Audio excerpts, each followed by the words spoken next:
How would you best describe what life was like while President Aristide was in office for those first 7 months? Qui meilleure façon ou capable de décrire qui la vie était en Haïti 7 mois que le président Aristide a fait pour vous? C'était une atmosphère d'espoir et avec une certaine volonté de changement et du côté du gouvernement et du côté de la population. What about many people who disagree with President Aristide and agree with the coup d'etat claim that during those 7 months in office he used terrorism through Lavalas and Pelé-Bon? How would you answer people who make those accusations? Moun qui parle mais Aristide qui contre les moun qui partisan coup d'état, ils dit comme ça que le président Aristide le pouvoir, il était qu'on utiliser une campagne de terreur avec comme instrument Pelé-Bon pour opprimer les gens qui étaient contre politiquement. Qui j'ai même à répondre à ça? Bon, je pense qu'il y a de la désinformation. Et d'abord, on ne peut pas documenter de faits réels de Pelé-Bon pendant la période du gouvernement du président Aristide.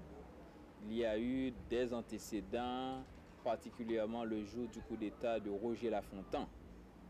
Et il y a eu des antécédents pendant la période du gouvernement de Mme Touillot et des gouvernements antérieurs. Mais sous le gouvernement du président Aristide, il y a eu peut-être 2 ou 3 cas, pas même à Port-au-Prince.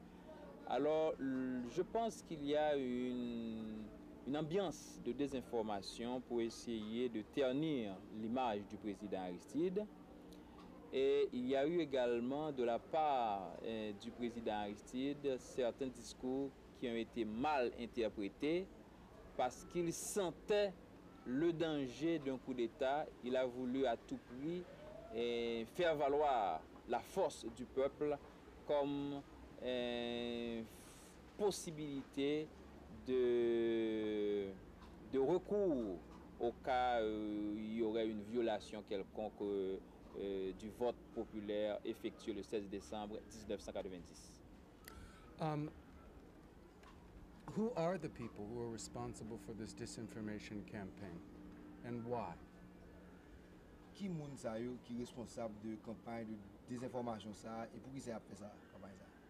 Bon, d'abord, ce sont les gens qui ont toujours dominé le pays, les gens qui contrôlent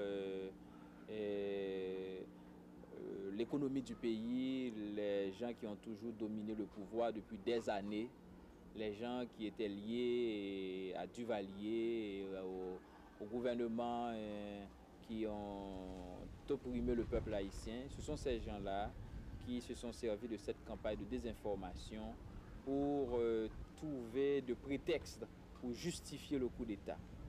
Alors, je pense que maintenant, les jeux sont faits.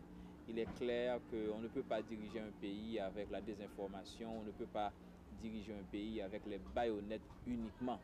Il faut respecter la volonté du peuple, il faut respecter la légitimité.